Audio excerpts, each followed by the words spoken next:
Bienvenue dans le podcast T'as la forme, l'émission qui parle de santé, de nutrition et de physiologie interne, ton rendez-vous bimensuel qui va te permettre d'améliorer ta santé.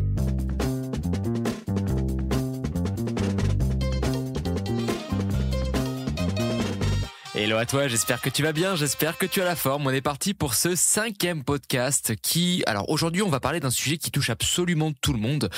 Pour rappel, podcast numéro 1, on a parlé donc du coup du Meta 101, qui est vraiment le podcast de base que tout le monde doit absolument écouter. Donc encore une fois, bien sûr, merci pour l'accueil que vous avez fait pour ce premier podcast et pour les épisodes qui sont arrivés par la suite. On a vraiment encore une fois eu un accueil qui a été vraiment incroyable de votre part. Donc merci à vous toutes et à vous tous. Encore une fois, si jamais vous avez la moindre suggestion, n'hésitez surtout pas à nous soumettre des sujets, que ce soit par Insta ou autre, ça sera vraiment avec grand plaisir. Alors même si bien sûr il y a déjà des sujets qui ont été tournés d'avance, n'hésitez surtout pas. Donc podcast numéro 1, la physiologie Meta 101. Podcast numéro 2 concerne tout ce qui est l'obésité et le syndrome métabolique. Le podcast numéro 3 traite principalement des protéines. Le podcast numéro 4 traite de l'anémie et de la carence en fer et aussi de ce que l'on appelle l'anémie ferriprive. Et là, donc du coup, dans ce podcast numéro 5, nous allons parler d'un sujet qui touche absolument tout le monde. C'est l'énergie, tout ce qui est en rapport avec l'énergie, la fatigue et ce qu'on appelle l'insuffisance surrénalienne, parce qu'il y a beaucoup de choses à dire par rapport à ce sujet-là. C'est un sujet dont on entend beaucoup parler et qui a vraiment été démocratisé par les réseaux sociaux, et il y a beaucoup de sous-entendus dans cette appellation. Donc c'est ce qu'on va voir dans ce podcast, en espérant qu'il puisse vous apporter des précisions et des réponses à vos questions. Encore une fois, n'hésitez surtout pas à vous abonner, liker, partager, enregistrer et à commenter le podcast si jamais c'est possible. Un 5 étoiles sur la plateforme d'écoute que vous utilisez pour ce podcast sera toujours le bienvenu. Donc n'hésitez surtout pas à mettre un 5 étoiles encore une fois pour nous aider pour le référencement, et surtout n'hésitez surtout pas à partager ce podcast et à en parler autour de vous, parce que c'est grâce à ça que l'on pourra se faire entendre et aider le plus de personnes possible. Allez, on est parti pour ce nouveau podcast. Alors, on va commencer par l'énergie. L'énergie, qu'est-ce que c'est ? C'est tout simplement, en fait, alors c'est vrai que l'énergie, c'est un terme dont on entend beaucoup parler, mais que la plupart des gens ont vraiment du mal à définir. Alors, on va tenter de trouver une définition qui est claire et qui est précise pour vous aiguiller et pour donner des premières notions pour commencer ce podcast. L'énergie, c'est tout simplement la capacité que le corps va avoir pour effectuer quelque chose qu'on lui demande de faire, tout simplement. C'est sa capacité à pouvoir faire ce que l'on attend de lui dans la vie de tous les jours, et c'est tout simplement cela que l'on va traduire comme étant sa capacité de pouvoir nous permettre de vivre, travailler, faire du sport, aller promener notre chien, jouer avec nos enfants, réfléchir, travailler, etc. Chez les humains, l'énergie affecte la capacité à maintenir une activité physique de manière générale. Elle affecte également la capacité de quelqu'un à pouvoir vivre. Elle affecte également les facultés cognitives et peut également faire référence à une certaine expérience subjective sur le fait de pouvoir faire quelque chose. Très souvent, on entend du coup parler d'énergie, mais on a aussi l'opposé de cette notion d'énergie qui est la fatigue, qui est vraiment le contraire, qu'on traduit tout simplement par un manque d'énergie, et qui très souvent, par exemple, de manière générale, lorsque l'on pose une question aux gens, lorsque l'on parle de fatigue, c'est souvent parce que, par exemple, il y a eu un effort qui a été fait de manière assez importante, ou une maladie qui en ressort. Très souvent, lorsque vous voyez quelqu'un de malade, ou que vous connaissez quelqu'un de malade, ou qu'il est malade depuis quelques jours, par exemple, très souvent, la première chose que vous pouvez entendre de sa part, c'est « je suis fatigué ». D'accord ? Très souvent, c'est normal, parce qu'encore une fois, la fatigue est très souvent le premier symptôme, vraiment le symptôme numéro 1 qui ressort, et ça, très souvent, peu importe la problématique que nous allons rencontrer, que ça soit en suivi ou que vous allez rencontrer de votre côté. La fatigue, elle est généralement définie comme une fatigue extrême, par exemple, lorsqu'elle est amenée par un effort, ou un effort très intense, ou par une maladie qui est vraiment très invasive, très chronique, tandis que l'énergie fait référence à la capacité réelle, encore une fois, ou perçue à alimenter une activité physique ou mentale. D'accord ? Encore une fois, alors, j'en ai parlé dans le podcast numéro 1. Il faut comprendre que tout ce qui est la fatigue, par exemple, est un terme, comme l'énergie au passage, ce sont des termes dont on peut donner en effet des définitions, mais cela reste quand même assez compliqué quand même à expliquer, à définir, parce qu'il y a tout simplement ce que l'on appelle des notions d'objectivité et de subjectivité. Je vais reprendre l'exemple que j'ai cité dans le podcast numéro 1, il me semble, où je parle de l'interprétation de la maladie. Et c'est un sujet que l'on peut très souvent voir, et c'est un sujet qui fait très souvent débat, notamment entre le médecin et le patient et la personne malade. Encore une fois, c'est qu'il y a et il y aura toujours une notion d'objectivité et de subjectivité de la part de tous les parties. Le médecin, quand il va interpréter des symptômes, quand il va tenter de comprendre une maladie, quand il va mettre un traitement en place, etc., il aura toujours un prisme d'objectivité par rapport à la maladie, pour la simple et bonne raison que cette maladie et les connaissances qu'il aura par rapport à la maladie, techniquement, elles sont objectives. C'est-à-dire qu'en fait, les connaissances qu'il a lui ont été octroyées par les formations qu'il a effectuées, par les avancées de la science par rapport à tout ça, et par les recherches que lui potentiellement aura fait de son côté. Il y aura vraiment une certaine objectivité de sa part, et c'est là justement où il y a le contraire qui va venir rentrer en compte, c'est la subjectivité du patient, qui est la façon dont lui il va interpréter encore une fois ses symptômes, sur la façon dont ça va l'affecter. On sait que de manière générale, très souvent les gens ont tendance un peu à accentuer un peu le tout, et c'est tout ça, et on sait très bien aussi au passage que il y aura toujours une différence. Nous avons tous une certaine différence sur la façon dont on va interagir, interpréter et comprendre le monde, par exemple, mais c'est exactement la même chose pour tout ce qui est symptômes, pour tout ce qui est ressenti, pour tout ce qui est fatigue. Et on se rend compte que de manière générale, il y a et il y aura toujours un certain fossé entre la fatigue qui est dite perçue, celle que le patient ou la personne assujettie à cette fatigue-là va ressentir, d'accord? Elle va toujours on sait tous que pour un même état de fatigue, entre guillemets, on va tous le percevoir de manière différente, parce que il y a plusieurs choses qui peuvent venir rentrer en compte, comme la qualité de l'environnement que l'on a, le stress qui est omniprésent, la personnalité de la personne, son éducation, le fait qu'elle était plus ou moins, encore une fois, soumise à des stress, à un ou des stress chroniques, et surtout si elle rencontre ces stress de manière régulière. Et c'est tout ça qui va faire que la façon dont la personne va interpréter quelque chose va vraiment peut potentiellement, encore une fois, biaiser complètement son interprétation. Et du coup, on peut faire exactement la même comparaison avec la fatigue. Donc, c'est pour ça que on se rend compte qu'il y a toujours un certain fossé entre la fatigue perçue et la fatigue qui est dite réelle. La fatigue perçue qui est encore une fois une fatigue qui est dite subjective, puisqu'encore une fois elle est interprétée par la personne en question, et elle va être définie plus ou moins au ressenti en fonction de comment la personne va décrire cette fatigue. Et on sait qu'il y a ce qu'on appelle la fatigue réelle, qui est la fatigue dans laquelle l'organisme lui est réellement, que l'on peut traduire au niveau de certains marqueurs sanguins, de certains marqueurs de micronutriments par exemple. Donc marqueurs sanguins, on pourrait prendre l'exemple de la CRP ultrasensible, qui peut par exemple traduire une inflammation de bas grade. J'en parle également encore une fois dans le podcast sur l'anémie et la carence en fer, qui peut potentiellement amener une anémie ferriprive. On se rend compte que les personnes qui ont en effet une carence en fer peuvent avoir une certaine fatigue, une fatigue dite réelle, d'accord? Et c'est ça qu'il faut comprendre, c'est qu'encore une fois il y aura toujours un certain fossé entre la fatigue perçue et la fatigue dite réelle, et c'est exactement entre la même chose sur les niveaux d'énergie perçus et les niveaux d'énergie réels, et du coup pour cette fatigue que je vous ai décrit tout à l'heure, d'accord? Par exemple, la fatigue dans la science de l'exercice est légèrement différente, puisque c'est une fatigue qui est caractérisée comme une diminution de la production en réponse à un effort. Et le vaste sujet de la fatigue et de l'énergie est lié à vraiment différentes choses, et c'est ça qui rend encore très compliqué le fait que l'on puisse interpréter la fatigue et l'énergie de la manière la plus objective qui soit, parce que ces deux éléments, encore une fois, qui sont opposés, sont liés par exemple à l'état nutritionnel de la personne, des carences en micronutriments, le fait que par exemple cette personne soit plus ou moins haute ou basse en termes de calories, au métabolisme et à la santé de manière générale de la personne, à la production d'énergie. Il y a une fatigue qui est très connue par rapport à ça, c'est ce qu'on appelle quand on parle de production d'énergie, on va surtout parler de la fonction des mitochondries. C'est ce qu'on appelle une fatigue mitochondriale. J'ai fait un réel par rapport à ça, si jamais vous voulez aller voir de quoi il en retourne.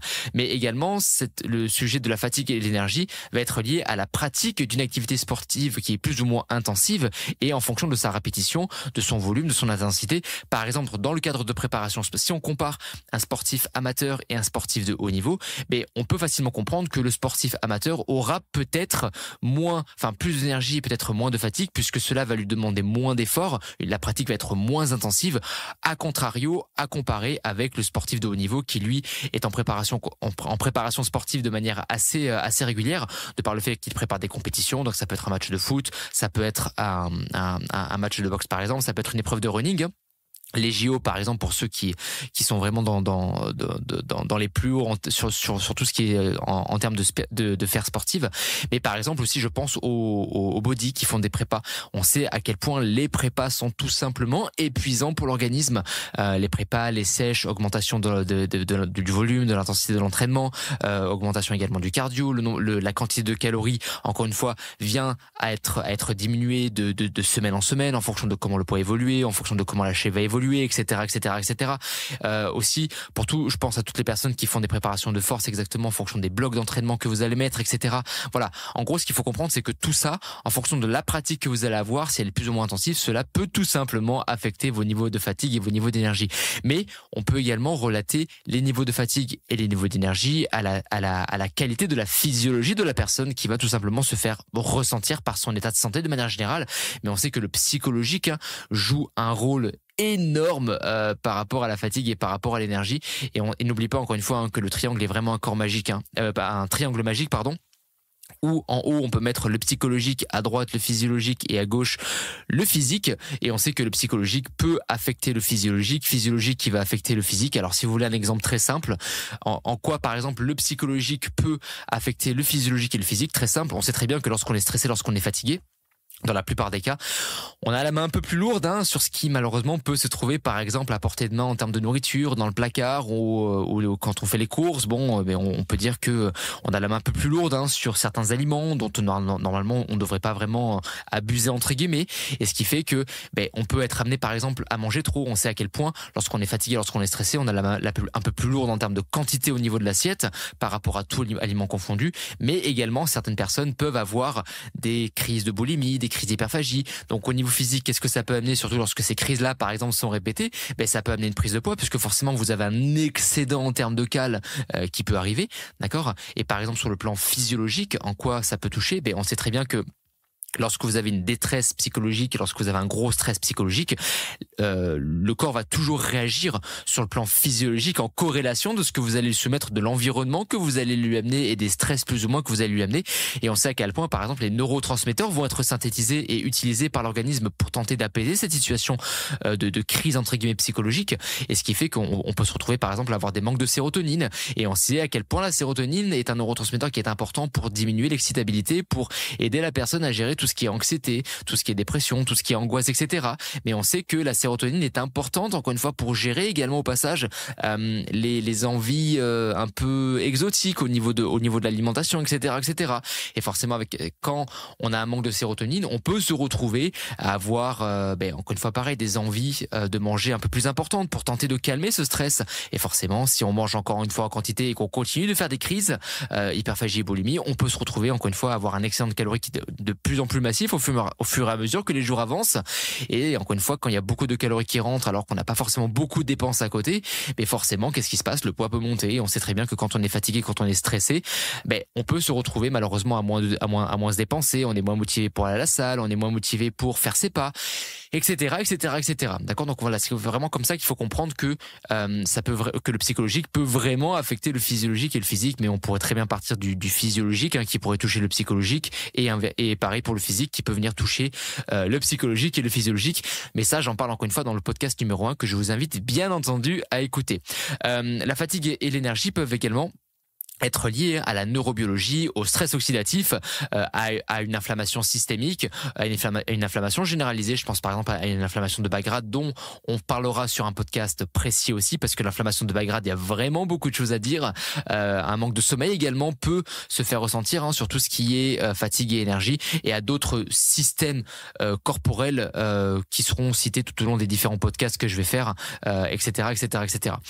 La fatigue peut être aussi légère qu'une sensation de fatigue régulière, qui peut encore une fois être amenée par un manque de sommeil, par exemple, ou on peut aussi parfois parler de ce qu'on appelle de la fatigue aiguë, ou alors elle peut être aussi extrême qu'une certaine fatigue qui peut être vraiment invalidante et révélatrice d'un problème de santé très grave, qu'on peut appeler par exemple syndrome de fatigue chronique. Certains peuvent parler également d'une fatigue chronique, et on peut malheureusement des fois entrer dans un cas qui est beaucoup plus extrême, hein, où on peut des fois aller sur des burn-out, etc. Mais ça, pareil, on en parlera dans d'autres podcasts, parce que le burn-out, il y a beaucoup de choses à dire sur le burn-out, surtout sur le plan physiologique. C'est quelque chose dont il est hyper intéressant. Alors bien entendu, j'espère que cela ne vous arrivera pas, hein, parce que moi, pour en avoir fait 3, honnêtement, en 5 ans, je connais très bien le sujet. Donc au passage, si jamais ça vous intéresse, je pourrais faire un podcast qui est un peu plus personnel par rapport à ça. Mais le sujet du burn-out est quelque chose que je connais très bien, puisqu'encore une fois, j'en ai fait 3, et on parle pas du petit burn-out où on appelle le patron pour dire qu'on va pas travailler, hein. C'est quelque chose qui était beaucoup plus profond. Enfin bref, voilà, on va pas rentrer dans les détails parce que c'est pas le sujet du podcast. Mais si jamais ça vous intéresse, n'hésitez pas à m'en faire part. Le choix alimentaire est vraiment fondamental, hein, pour conserver l'énergie, hein, car les calories, encore une fois, sont vraiment la base de tout. Le fait d'utiliser une stratégie par rapport aux calories est vraiment la base. N'oubliez pas que les calories sont utilisées par l'organisme pour produire de l'énergie, et notamment cette énergie est connue sous ce qu'on appelle de l'ATP. L'ATP, c'est vraiment la source d'énergie pure de l'organisme. C'est une source d'énergie qui va principalement permettre de répondre aux besoins des cellules, et ces cellules-là qui vont permettre tout simplement au corps d'avoir un fonctionnement physiologique optimal pour pouvoir lutter contre cette fatigue. Donc encore une fois, ça j'en parle très bien dans les podcasts qui ont été faits précédemment. Donc le choix alimentaire est vraiment hyper important.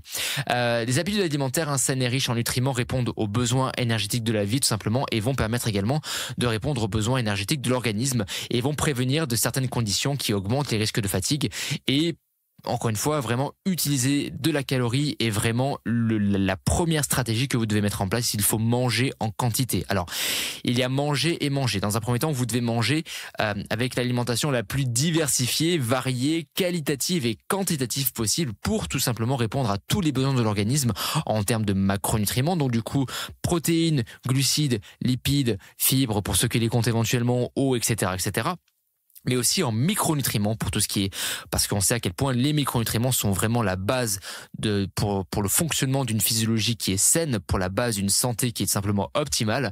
Donc s'assurer d'avoir des bons taux de vitamine A, de toutes les vitamines du groupe B, vitamine C, vitamine D, E, K, etc., etc., etc. On va faire un long aparté maintenant sur ce qu'on appelle la fatigue surrénalienne, parce que c'est un terme qui s'est vraiment démocratisé sur les dernières années, notamment grâce aux réseaux sociaux, et de par une certaine pratique de la part de certains médecins, qu'on pourrait appeler médecins holistiques ou médecins fonctionnels également, mais aussi certains praticiens holistiques entre guillemets. Alors, la fatigue surrénale est un terme qui a été vraiment beaucoup utilisé. Le problème, c'est que ce terme de fatigue surrénale n'est pas un terme qui a été réellement validé, encore une fois, au moment en tout cas où je fais ce podcast, n'a pas encore été validé par la communauté médicale, par le consensus scientifique. C'est un terme qui est utilisé, c'est un terme qui est très marketing plus qu'autre chose, pour désigner une variété de symptômes qui est tout simplement associée à ce que l'on pourrait appeler une sous-activité des glandes surrénales. Donc on va expliquer ce que c'est. Cette condition, en fait, médicalement appelée, alors, on parle de fatigue surrénale, mais en fait, des fois, vous allez entendre le mot d'insuffisance surrénale. Des fois, on peut entendre insuffisance surrénalienne. Voilà. Alors, encore une fois, je mets vraiment ce terme avec des pincettes. Ça ne veut pas dire que ça n'existe pas. C'est juste que le terme, encore une fois, demande encore certaines précisions sur ce qu'il est, sur sa définition. Et encore une fois, c'est un terme, encore une fois, je précise au moment où je fais ce podcast, qui n'a pas encore été validé par la communauté médicale, enfin du moins autant que je sache. Cette condition, encore une fois, qui est médicalement appelée insuffisance surrénale ou parfois encore une fois insuffisance surrénalienne, se produit généralement lorsque les glandes surrénales, encore une fois, deviennent ce que l'on appelle hyporéactives ou sous-réactives aux signaux envoyés par le cerveau pour sécréter les hormones qu'elle est censée sécréter. Alors, pour tenter d'imaginer ce que je viens de dire, on va prendre l'exemple de l'hypothyroïdie. En fait, quand on parle d'hypothyroïdie, c'est lorsque la thyroïde en elle-même est en ce qu'on appelle une hypofonction, c'est-à-dire qu'en fait, elle produit beaucoup moins d'hormones en comparaison de ce qu'elle devrait normalement produire sur le plan physiologique, d'accord? Donc, quand on parle d'une insuffisance surrénale ou d'une insuffisance surrénalienne, on parle principalement du fait que les glandes surrénales, encore une fois, sont en hypofonction, entre guillemets, qu'elles produisent beaucoup moins d'hormones en comparaison de ce qu'elles devraient normalement produire, malgré les divers signaux envoyés par le cerveau pour sécréter les hormones qu'elle est censée sécréter. Donc l'hormone la plus connue qui est produite par les glandes surrénales, c'est principalement celle que l'on appelle le cortisol, qui est très souvent une hormone blâmée pour beaucoup de raisons et qui n'a pas lieu d'être, encore une fois, d'être blâmée, parce que c'est une hormone qui est extrêmement importante pour notre santé. On fera un podcast vraiment dédié au cortisol parce qu'il y a tellement de choses à dire, d'accord ? Cependant, encore une fois, il ne s'agit pas uniquement de rejeter la faute sur les glandes surrénales, parce qu'il y a aussi d'autres effets anormaux qui peuvent survenir à divers moments, qui peuvent faire penser à une insuffisance surrénalienne, ou à une insuffisance des glandes surrénales, mais c'est pas forcément le cas. Alors là, pour les férus de physiologie, on va vraiment tenter de rentrer un peu plus dans le détail. On va pas non plus trop pousser le truc parce que sinon on va perdre tout le monde. Donc le but est que tout le monde puisse comprendre vraiment de quoi il en retourne et de comment le cortisol est sécrété pour après qu'on puisse attaquer la suite. Alors pour commencer, on va parler donc du coup de ce qu'on appelle l'axe HHS. Des fois, si vous lisez beaucoup en anglais, vous trouverez le nom HPA, donc HHS, hypothalamus hypophyso-surrénalien. Si vous lisez encore une fois très souvent en anglais, vous verrez très souvent le nom HPA, ça veut dire hypothalamique pituitary. Donc hypothalamique pour hypothalamus, pituitary pour hypophyse et adrénal pour glande surrénale, l'axe surrénalien, axe adrénal, peu importe. Donc HPA. Mécaniquement, l'hypothalamus, qui est une structure cérébrale, perçoit le stress et en réponse à ce stress, n'oublie pas que le corps va toujours agir en corrélation de ce que vous allez lui soumettre et de l'environnement physiologique dans lequel il va être. Mécaniquement, l'hypothalamus, qui est encore une fois une structure cérébrale, va percevoir ce stress-là. Peu importe le stress de quel stress on parle, encore une fois, promener son chien, avoir un accident de voiture, faire une séance de sport, réfléchir à quelque chose, apprendre une compétence, assimiler des nutriments, etc., etc., etc. Et en réponse à ce stress-là, va sécréter tout simplement une hormone qu'on appelle la corticotropine, qu'on appelle plus communément la CRH, et cette CRH va tout simplement venir stimuler l'hypophyse. Donc encore une fois, on part de l'hypothalamus qui va sécréter la CRH pour venir stimuler l'hypophyse. L'hypophyse, en réponse à cette sécrétion de CRH, va tout simplement libérer une hormone qu'on appelle l'hormone ACTH, qui est l'adrénocorticotropine, donc ACTH, et cette ACTH va tout simplement venir stimuler les glandes surrénales qui se situent juste au niveau des reins. Donc on rappelle un peu, on parle de l'hypothalamus qui va sécréter l'hormone qui s'appelle la CRH qui va venir stimuler l'hypophyse, et l'hypophyse qui va tout simplement en réponse à cette stimulation de CRH va venir sécréter une autre hormone qui s'appelle l'ACTH, et l'ACTH qui va venir tout simplement stimuler les glandes surrénaliennes, glandes qui se situent au niveau des reins. Et en réponse à cette stimulation, les glandes surrénales vont tout simplement sécréter d'autres hormones comme la plus connue qui est tout simplement le cortisol. Donc maintenant que vous comprenez un peu comment le cortisol est sécrété, lorsque l'on parle d'insuffisance surrénalienne, en général, on estime qu'il y a 3 niveaux, primaire, secondaire et tertiaire. L'insuffisance surrénalienne primaire se produit lorsque les glandes surrénales elles-mêmes répondent moins à l'ACTH qui est sécrétée par l'hypophyse ou qu'elles sont plus ou moins endommagées malgré le bon fonctionnement de l'hypothalamus et de l'hypophyse. Encore une fois, on rappelle, hypothalamus CRH, hypophyse ACTH glande surrénale. Donc on parle d'insuffisance surrénalienne primaire lorsque les glandes surrénales elles-mêmes répondent beaucoup moins du coup à la stimulation qui est amenée par l'hypophyse grâce à l'ACTH, ou lorsque ces glandes elles-mêmes, donc mécaniquement si vous voulez, sont endommagées malgré le bon fonctionnement de l'hypothalamus et de l'hypophyse. Les glandes surrénales ne sécrètent pas les hormones qui leur sont demandées, comme le cortisol, mais donc ça c'est l'hormone qui est la plus connue, mais les glandes surrénaliennes vont sécréter d'autres hormones comme la DHEA par exemple et bien d'autres, d'accord ? Une insuffisance surrénalienne primaire doit normalement être diagnostiquée, encore une fois j'insiste, par votre praticien de santé. Encore une fois j'insiste au passage, je le répéterai peut-être encore une fois dans ce podcast, mais n'oublie pas que ce que je vais dire, puisqu'après on va parler aussi au passage de tests médicaux et éventuellement de comment diagnostiquer des insuffisances surrénaliennes, n'oublie pas que ce que je veux dire dans ce podcast n'a aucune valeur médicale, ne remplace pas le diagnostic de votre praticien médical, ne se substitue pas à une consultation médicale. Voilà, juste au cas où, quand même, c'est quand même encore une fois important de le rappeler, d'accord ? Donc, une insuffisance surrénalienne primaire, encore une fois, normalement, peut être par exemple diagnostiquée par ce qu'on appelle un test de stimulation de l'ACTH. Ce test de stimulation de l'ACTH peut être demandé par votre praticien de santé, par un endocrinologue ou autre. Et la pathologie principale est tout simplement, on constate qu'il y a une moindre sécrétion et une moindre synthétisation de la fameuse hormone, le cortisol. Dans le cadre d'une insuffisance surrénalienne primaire, la faute provient encore une fois des glandes surrénales. Il y a une pathologie qui est très connue principalement par rapport à ça, c'est ce qu'on appelle la maladie d'Addison, qui est associée encore une fois à une perte de production de glucocorticoïdes, dont le cortisol en fait partie, mais également de minéralocorticoïdes, l'hormone la plus connue étant l'aldostérone. De nos jours, la cause la plus fréquente, alors j'ai pas réussi à vraiment trouver le nom en français, parce que je sais pas s'il y a vraiment de traduction. C'est ce qu'on appelle en anglais auto-immune adrénalitis. Donc en français, je l'ai traduit comme étant adrénalite auto-immune. Le problème, c'est que j'ai cherché, mais j'ai pas réussi à trouver d'équivalent. Donc peut-être que ça existe, peut-être que non. Donc on va rester sur le mot de adrénalite auto-immune. De nos jours, du coup, la cause la plus fréquente d'adrénalite auto-immune peut survenir seule ou en association avec d'autres pathologies auto-immunes comme le diabète de type 1. Hashimoto, par exemple, est très souvent connu pour amener ce genre de problématique-là. Et Hashimoto, qui est une hypothyroïdie auto-immune, est très souvent associée avec des problématiques au niveau des glandes surrénales, ou alors plus encore rarement une déficience auto-immune d'autres organes endocriniens tels que les glandes parathyroïdiennes ou les ovaires.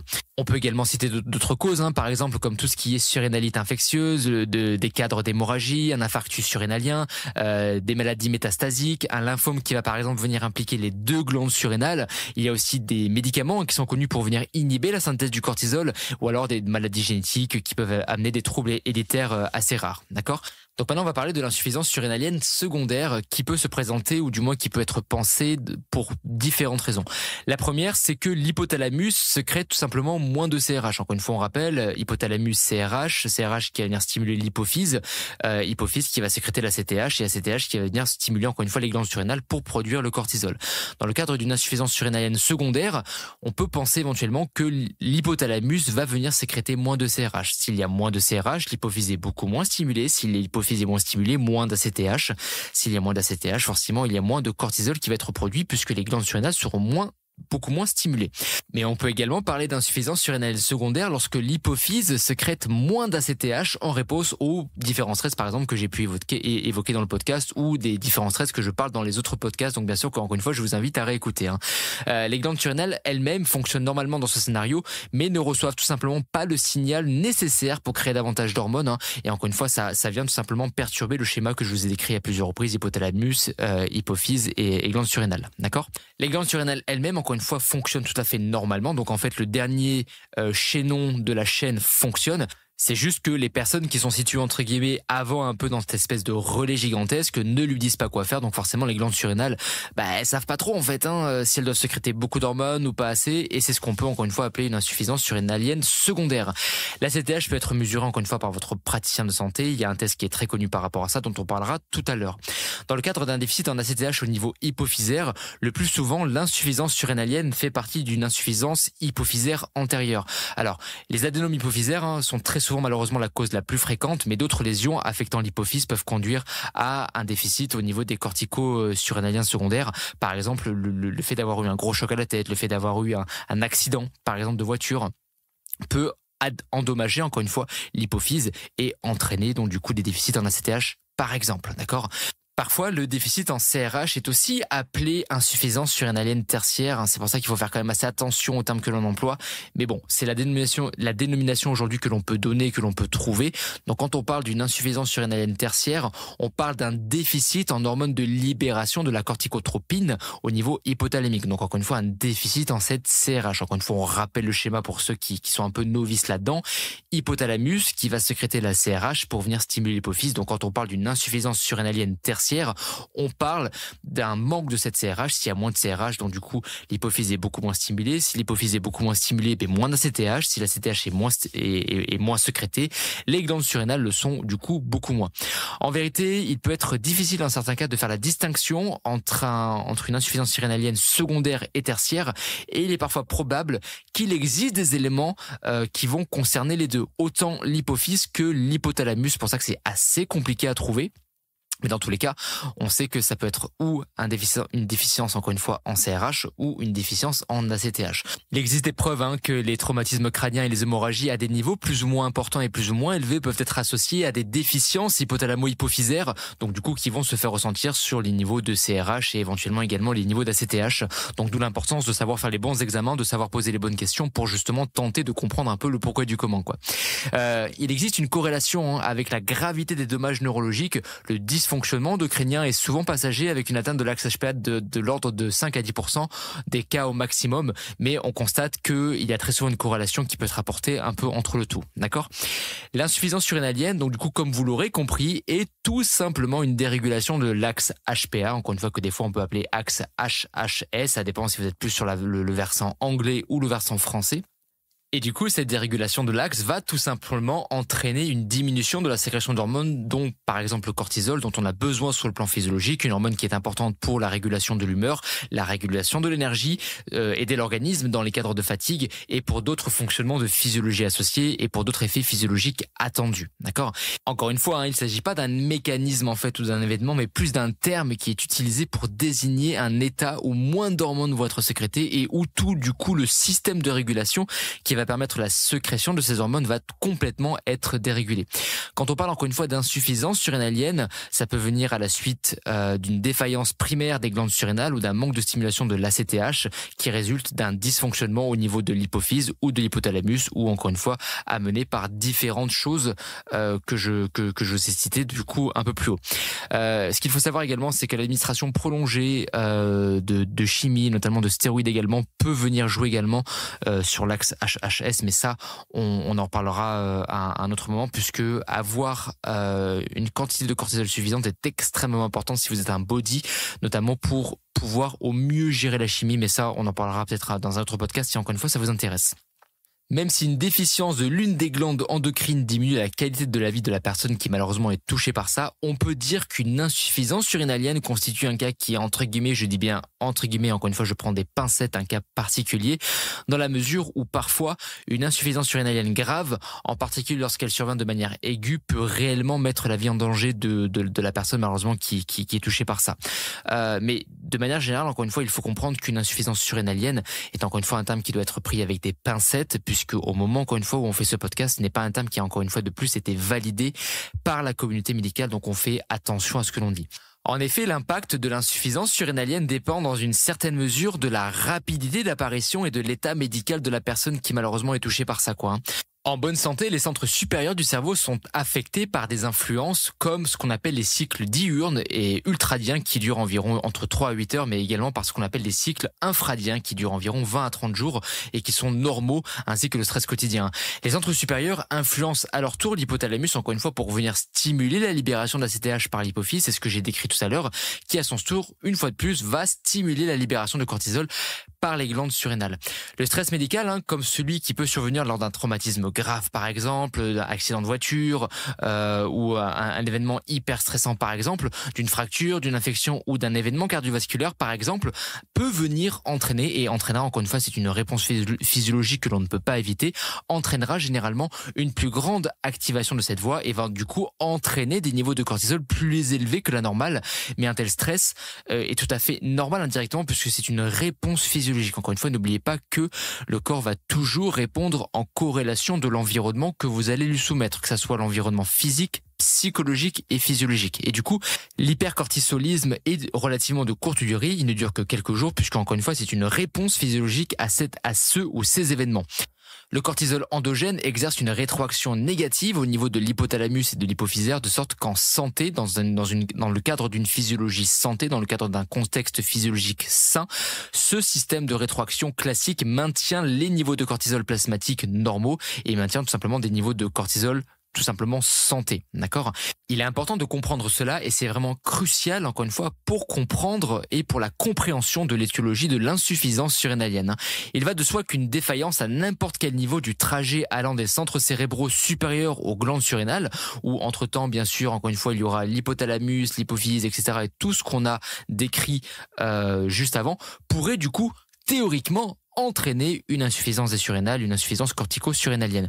La production de l'aldostérone, qui est un minéralocorticoïde, en revanche, est régulée principalement par le système. Alors, c'est un système que l'on verra probablement dans un autre podcast qu'on appelle le système SRAA, système rénine-angiotensin-aldostérone, avec relativement. Et ce système-là est très très très peu influencé par l'hypophyse et par les centres cérébraux supérieurs. Les stéroïdes exogènes, comme les glucocorticoïdes administrés en quantité suffisante et pendant une période suffisamment longue, vont, comme le cortisol endogène, supprimer partiellement la production d'ACTH qui vont rendre l'individu vulnérable à une insuffisance surrénalienne dans certaines situations.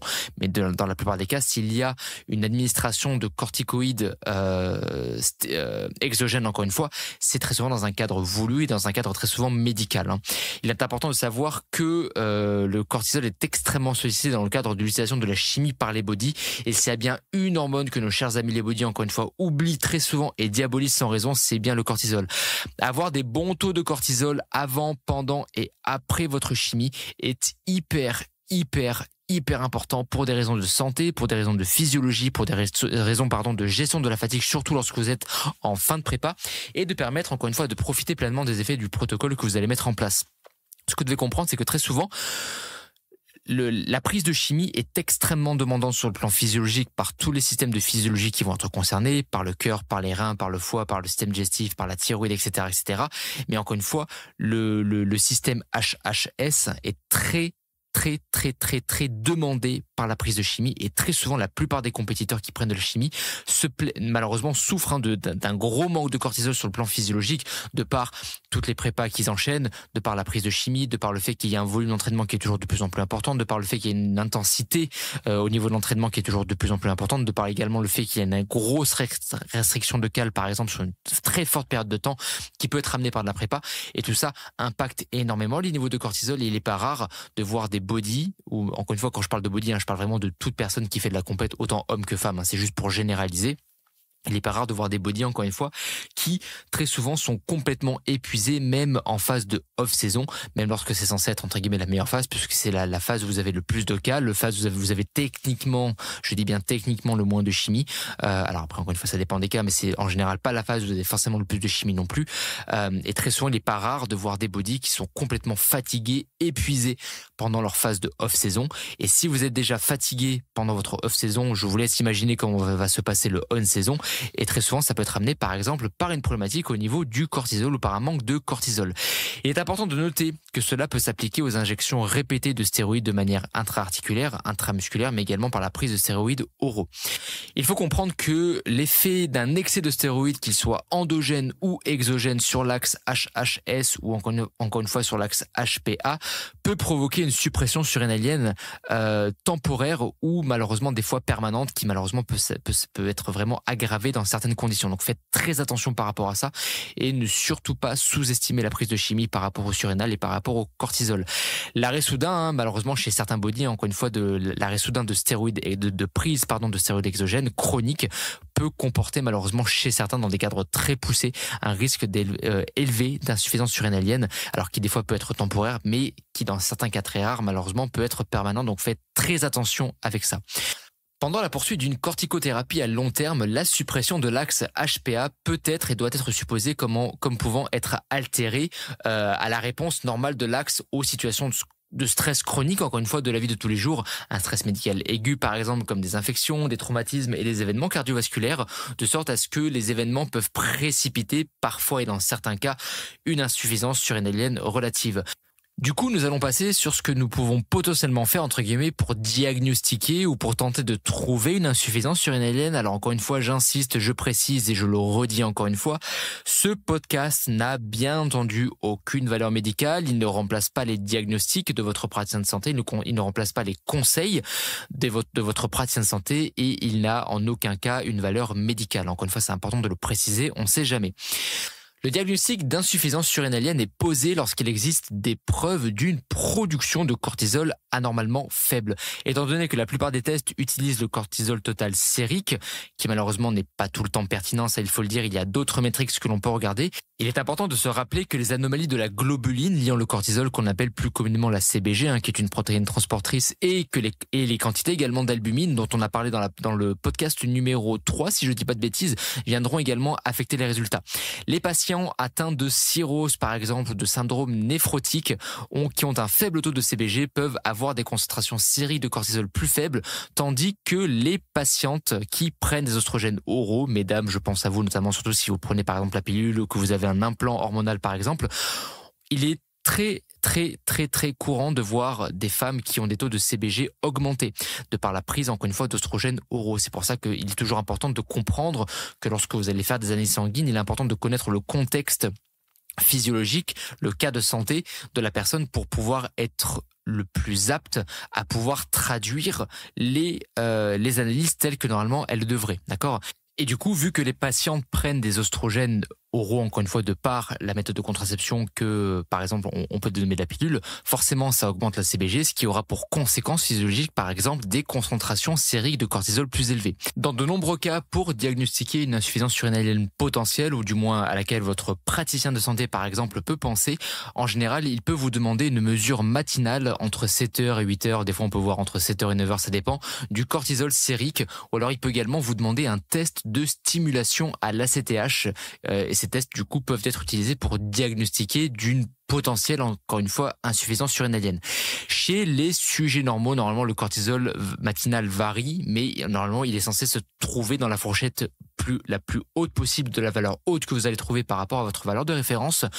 Et du coup, le fait tout simplement d'avoir des valeurs les plus hautes possibles, toujours encore une fois dans les fameuses valeurs de référence, toujours la plus proche possible de la valeur haute, prédit une réponse normale à un test de stimulation de l'ACTH ou à une hypoglycémie qui est induite par le test de l'insuline qu'on verra tout à l'heure. Du coup, il est important de comprendre qu'une concentration matinale de cortisol basse peut potentiellement, je dis bien peut potentiellement, évoquer une insuffisance surrénalienne.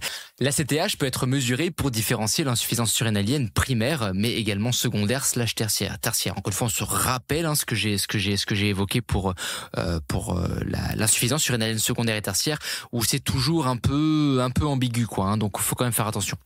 Chez les patients présentant une insuffisance surrénalienne primaire, les taux plasmatiques d'ACTH dépasseront un certain seuil, même si la concentration plasmatique de cortisol, elle, va rester plus ou moins dans la plage normale. La stimulation par ACTH, elle, encore une fois, peut être utilisée pour diagnostiquer l'insuffisance surrénalienne primaire et également secondaire. Alors en général, on va utiliser un médicament qu'on appelle de la cosyntropine. Encore une fois, la cosyntropine, c'est tout simplement de la CTH. Et alors, la quantité peut varier, mais de ce que l'on peut voir dans certains protocoles, en général, c'est 250 microgrammes qui est administré par voie intraveineuse ou intramusculaire. Et le cortisol plasmatique, du coup, sera mesuré et avant et après. La réponse maximale en cortisol, 30 à 60 minutes plus tard, normalement, devrait dépasser un certain stade. Et c'est justement en fonction de la réponse de cortisol que vous allez avoir qu'on peut plus ou moins évaluer le type, entre guillemets, d'insuffisance surrénalienne que vous avez. Chez les patients présentant une insuffisance surrénalienne secondaire ou tertiaire légère, encore une fois, on se rappelle qu'il y a des petits guillemets, entre guillemets, à mettre là-dedans. Le test peut être normal en raison de la forte dose d'ACTH administrée. Et aussi parce qu'il faut à peu près une semaine, voire même 2, pour que le cortex surrénalien se rétablisse et perd sa sensibilité à la stimulation de l'ACTH qui aurait été provoquée. Chez les sujets normaux, aussi peu que 10 microgrammes environ d'ACTH stimule presque au maximum le cortex surrénalien. En raison de cette observation, le test de stimulation à l'ACTH à faible dose, alors quand on parle encore une fois de faible dose, bien sûr, on parle de 1 microgramme de cosyntropine, et très souvent, ce 1 microgramme peut être suffisant justement pour détecter une légère insuffisance surrénalienne secondaire. D'accord.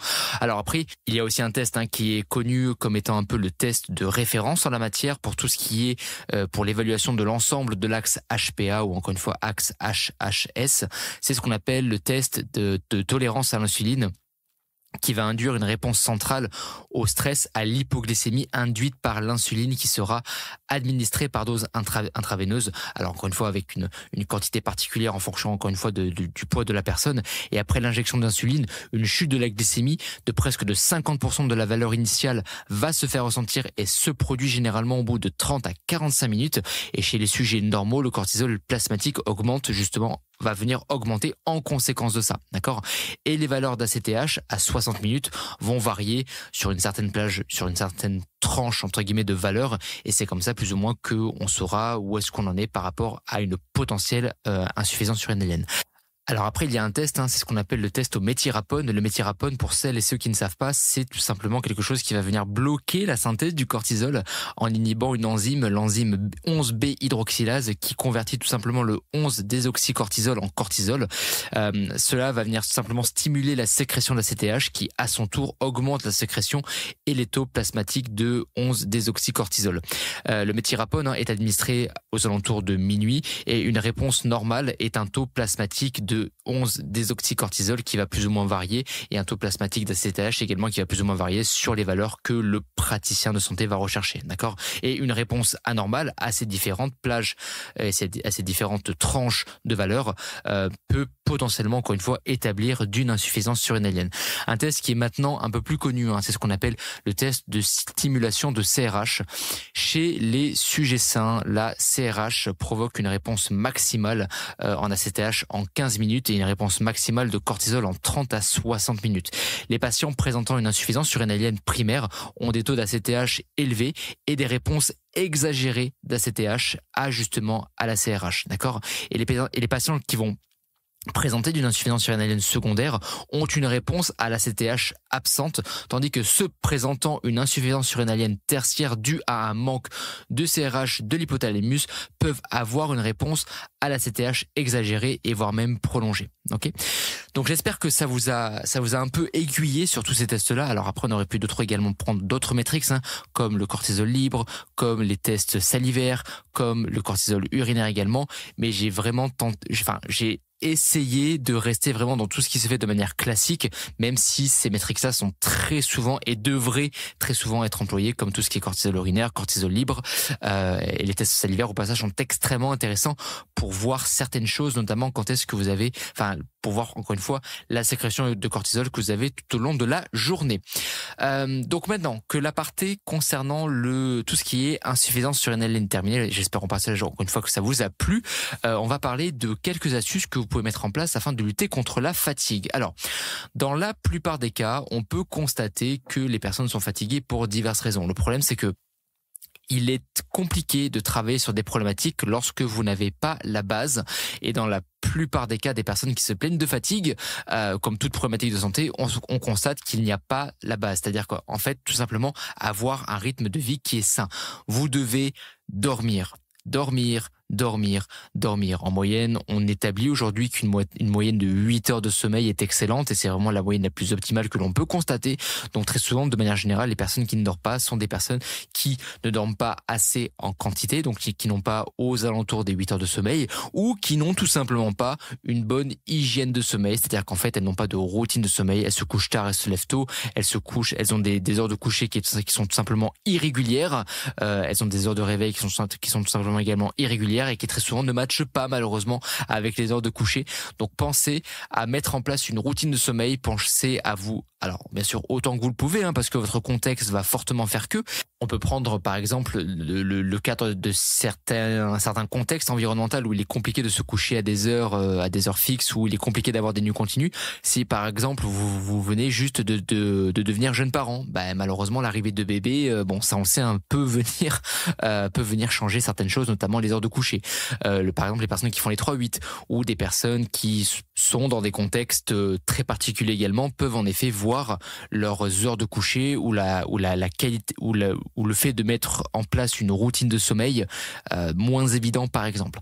Donc encore une fois, n'oubliez pas que l'important c'est vraiment de faire de votre mieux en fonction de votre contexte et en fonction de en fonction de ce que votre environnement vous permet de faire, d'accord? Donc vraiment tentez de mettre en place une routine de sommeil la plus fixe possible avec des heures de coucher fixes et des heures de lever fixes, toujours adaptées en fonction de votre contexte. Encore une fois, le plus important est vraiment de faire le mieux. Si jamais vous ne pouvez pas mettre en place ce genre de choses-là par rapport au sommeil, pensez à faire des siestes. Les siestes, mine de rien, alors encore une fois, on vous demande pas forcément de faire des siestes de 3 heures, mais des siestes de 20 à 30 minutes par jour peuvent permettre de compenser un peu. C'est toujours mieux que rien. C'est pas forcément non plus la solution miracle, mais c'est mieux que rien. Et mine de rien, lorsque vous faites 20 minutes x 7, ça permet quand même de récupérer un petit paquet d'heures qui est quand même, je pense, non négligeable. Donc, pour la plupart des gens, si vous écoutez ce podcast et que vous êtes comme 80-90% des gens et que vous travaillez en semaine du lundi au vendredi, techniquement, vous pouvez très bien faire ça si vous le pouvez, encore une fois, du lundi au vendredi, une sieste de 20 à 30 minutes par jour. Et le week-end, forcez-vous, si encore une fois vous en avez la possibilité, de dormir plus pour tenter de rattraper le sommeil qui est perdu. Également, apprenez à gérer votre stress, c'est hyper important. Vous avez plein de choses dont on parlera dans d'autres podcasts si jamais ça vous intéresse, et c'est aussi un sujet qui est prévu. Mais vous pouvez également faire tout ce qui est méditation de pleine conscience, exercice de respiration, exercice de cohérence cardiaque, marche en extérieur si jamais vous le pouvez, exposez-vous au soleil, prenez du temps pour vous. Il est important de ne pas avoir que le tas dans la vie. Ayez une vie sociale de qualité, entourez-vous de personnes de qualité, enlevez les toxiques de votre life, virez-les, on n'a pas le temps pour eux, leur vie, on va être honnête, leur vie c'est de la merde. Ne vous laissez pas entraîner par des personnes toxiques, ne laissez pas les personnes toxiques vous approcher. Ces personnes-là sont chronophages, elles sont énergivores, et croyez-moi qu'elles vont vous générer une quantité de stress qui est tout simplement faramineuse. Voilà. Vous devez donc du coup, en plus de ça, avoir l'environnement de vie le plus sain possible. Avoir un environnement professionnel de qualité, faire un taf que l'on aime, avoir un taf qui vous donne le sourire, où vous êtes content d'aller, éviter si possible encore une fois les tafs où avec une ambiance, il faut le dire, de merde, parce que mine de rien, n'oublie pas que on passe beaucoup de notre temps au travail, et c'est important d'avoir un environnement professionnel de qualité avec des collègues de qualité, et avec si possible encore une fois un environnement professionnel aussi cool que possible. Je sais que c'est pas forcément le cas pour tout le monde, mais si jamais vous en avez la possibilité, allez pour ce genre d'environnement, et croyez-moi que ça va vous permettre vraiment d'aménuiser pas mal de choses. Il est aussi important encore une fois d'avoir un environnement familial de qualité, c'est-à-dire tout simplement d'avoir un environnement avec papa et maman qui est aussi stable que possible, avec les frères, les sœurs, les tontons, les tatis, les cousins, les cousines, les grands-parents, etc. Mais également au sein de votre famille, si jamais vous êtes jeune parent encore une fois, ou vous êtes en couple également, c'est important d'avoir un cadre familial et du coup personnel de qualité. Si jamais vous êtes parent, essayez d'avoir l'environnement encore une fois parental le plus stable possible, et aussi n'oubliez pas que l'environnement parental que vous allez amener à votre enfant est susceptible de fortement l'impacter, de fortement l'influencer pour sa vie future au niveau de beaucoup de choses, mais également pour vous, pour votre vie de couple, etc. D'accord? Donc c'est important d'avoir un environnement familial de qualité autant que possible, parce que on sait à quel point c'est important, et on sait à quel point ce facteur-là est un facteur qui va malheureusement, qui peut en tout cas générer énormément de stress, qui peut encore une fois amener pas mal de fatigue, un manque d'énergie, et du coup encore une fois je vous réinvite à réécouter les podcasts que j'ai fait précédemment, ou à réécouter le début du podcast par rapport à la fatigue et par rapport à l'énergie. Buvez suffisamment. Très souvent aujourd'hui malheureusement on constate que les gens ne boivent pas suffisamment, et il est important d'avoir des taux d'hydratation optimaux justement pour éviter une fatigue accrue. D'accord? Manger en quantité, en diversité, en variété et en qualité. Il est important. Vous devez manger. Encore une fois, la calorie est vraiment le fer de lance de votre stratégie pour lutter contre la fatigue. Vous devez manger en quantité, en qualité, diversifié et aussi varié que possible pour faire en sorte que l'organisme puisse avoir tout ce dont il a besoin pour au minimum se maintenir, et pour en plus de ça lui permettre de faire ce que vous attendez de lui dans la vie de tous les jours. Vous pouvez également vous supplémenter. Je vous invite à par exemple à réécouter le podcast numéro 1 encore une fois sur le Meta 101 et sur l'anémie et la carence en fer et l'anémie ferriprive, et on sait à quel point par exemple une anémie ferriprive peut entraîner des états de fatigue. Pour vous supplémenter, encore une fois je le dis et je le rappelle, il est important avant d'aller checker les niveaux de vitamines et les niveaux des minéraux qui composent l'organisme afin d'optimiser et d'ajuster la supplémentation autant que possible. Encore une fois, il est inutile d'envoyer des micronutriments pour envoyer des micronutriments, surtout si de base vous en avez suffisamment pour l'organisme. Un exemple très simple que je reprends très souvent comme exemple, c'est de la vitamine B6. De manière générale, il y a trop de B6 présente dans l'alimentation et on a tendance à avoir des taux de B6 naturellement élevés puisque la B6 se situe principalement dans les viandes, dans les protéines animales, dans les céréales, etc., qui sont par exemple des aliments que nous consommons régulièrement et en très grosse quantité. Donc, alors, des fois, vous pouvez en effet avoir des taux de B6 qui sont bas, mais de manière générale, ce n'est pas malheureusement la majorité des gens. De manière générale, les gens ont trop de B6, donc faites attention, puisque par exemple la B6, alors encore une fois, je vais utiliser peut-être un terme qui est un peu fort, mais la B6 à forte dose peut être neurotoxique. Alors je vous rassure, on met les guillemets, c'est pas en prenant de la supplémentation que vous allez atteindre non plus des niveaux de neurotoxicité élevés, mais il faut savoir également qu'un taux de B6 élevé peut entraîner de la neurotoxicité, donc attention avec ça. Et même dans tous les cas, même si vous avez trop de B6 et que vous dépassez la valeur haute des valeurs de référence que vous avez, vous n'avez pas besoin de vous supplémenter en B6. Pour tout ce qui est micronutriments, vous devez simplement vous contenter d'être le plus proche possible de la valeur haute des valeurs de référence que vous allez avoir sur le papier de votre analyse sanguine, d'accord? Donc, encore une fois, il est inutile d'envoyer du micronutriment pour envoyer du micronutriment. Et je reprends l'exemple de la B6. Très souvent, on en a beaucoup trop et il est inutile de prendre un complexe, par exemple, de vitamine B. Si de base, vous avez trop de B6, vous devez dans ce cas prendre les vitamines du groupe B dont vous avez besoin et celles dont vous manquerez sur l'analyse que vous allez faire. Et très souvent, en général, on peut constater qu'il y a un manque de B9, par exemple, et un manque de B12, dont on parlera encore une fois dans un podcast à venir. Très souvent, encore une fois, les femmes sont en manque de fer, et ça très souvent, encore une fois, ça j'en parle dans le podcast sur l'anémie ferriprive, donc je vous invite à le réécouter pour comprendre le pourquoi du comment. Et encore une fois, pensez aussi à vérifier d'autres marqueurs comme aussi ce qu'on appelle le bilan d'acide gras érythrocytaire. Alors bon, c'est un bilan qui est un peu cher, c'est un bilan qui va tout simplement vous permettre de pouvoir évaluer la composition de votre organisme sur la répartition des acides gras qui vont composer votre organisme. Donc, pour faire très simple, on va évaluer la quantité d'acides gras saturés, la quantité d'oméga 3, d'oméga 6, d'oméga 9 et d'oméga 7, etc., qui vont composer votre organisme. Et il est important d'avoir des taux optimaux d'oméga 3, d'oméga 6, d'oméga 9, d'oméga 7, etc., même d'acides gras saturés pour s'assurer d'avoir une physiologie qui soit tout simplement saine, une physiologie santé et une physiologie qui vous permettra de pallier et de combattre encore une fois beaucoup plus facilement la fatigue. Dans le cadre de fatigue très poussée, vraiment on parle vraiment de fatigue vraiment très balèze qui sont là vraiment depuis plusieurs mois voire même depuis plusieurs années. Moi dans certains cas que j'ai par exemple en suivi, je peux très souvent parfois demander de complètement arrêter toute activité sportive. Alors attention, là aussi, quand on parle d'arrêter toute activité sportive, on ne parle pas on parle pas du fait de ne plus être actif du tout.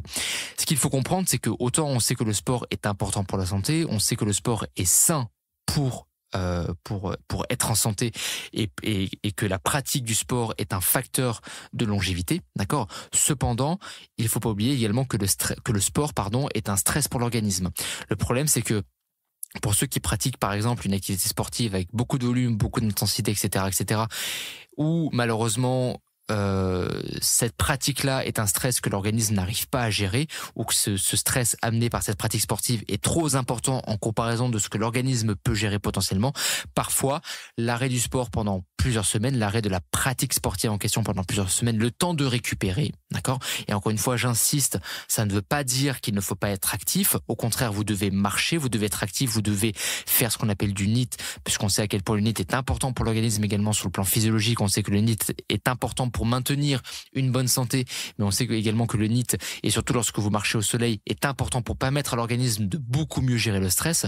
Encore une fois, j'insiste, on ne parle pas du fait de ne plus rien faire, on ne parle pas du fait de ne pas être actif et de devenir sédentaire. Non, on parle simplement de mettre en place un environnement que l'organisme sera beaucoup plus à même de pouvoir gérer sur le plan physiologique. Et encore une fois, autant le sport est bon pour la santé, autant des fois, dans certains cas de fatigue très poussée, on peut par exemple on peut parler de fatigue chronique très importante, ou jusqu'à certains, malheureusement, dans le cadre de burn-out par exemple, la pratique du sport à haute intensité et à haut volume, parfois peut s'avérer être contre-productive. Et c'est pour ça que des fois, l'arrêt du sport, le temps que la personne puisse récupérer, le temps que l'organisme puisse récupérer, peut s'avérer être extrêmement bénéfique. Encore une fois, on parle d'un arrêt, bien sûr, qui n'est pas définitif. On parle d'un arrêt qui est temporaire, et des fois, l'arrêt du sport, encore une fois, lorsque c'est fait intelligemment, je dis bien intelligemment, peut s'avérer être extrêmement bénéfique pour permettre à la personne de récupérer un certain niveau d'énergie.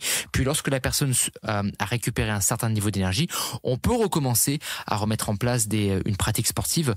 Alors bien sûr, on repart pas comme en l'an 40, comme on dit, hein.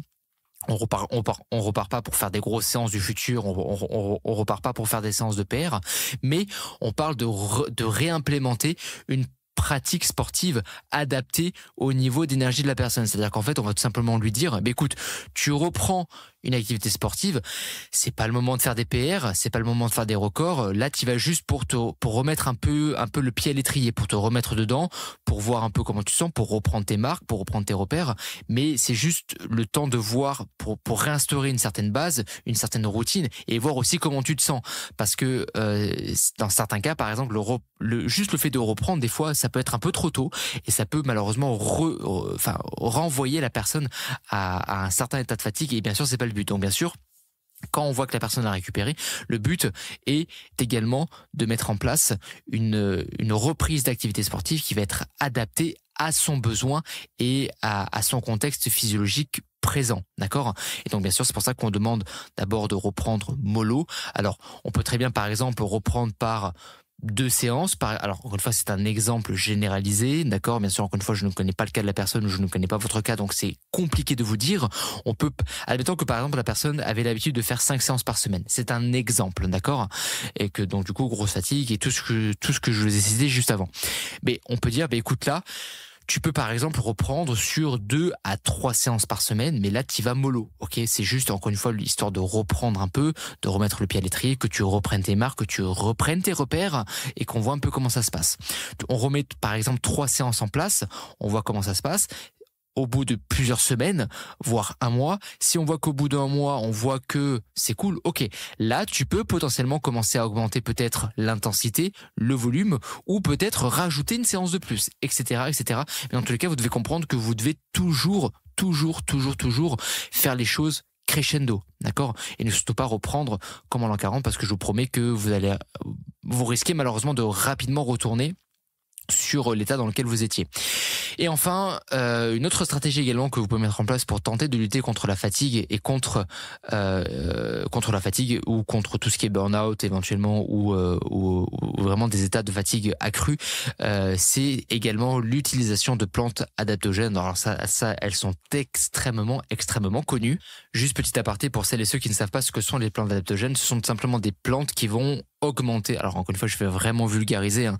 C'est vraiment des plantes qui sont là pour augmenter la capacité d'un corps à s'adapter aux différents stress et à l'environnement qui l'entoure et à la demande physiologique qui va en découler, d'accord? Donc la première, une plante qui est très connue, c'est le rhodiola, hein, qui est vraiment l'une des plantes qui est les plus utilisées en tant que plante adaptogène, notamment par rapport à la fatigue.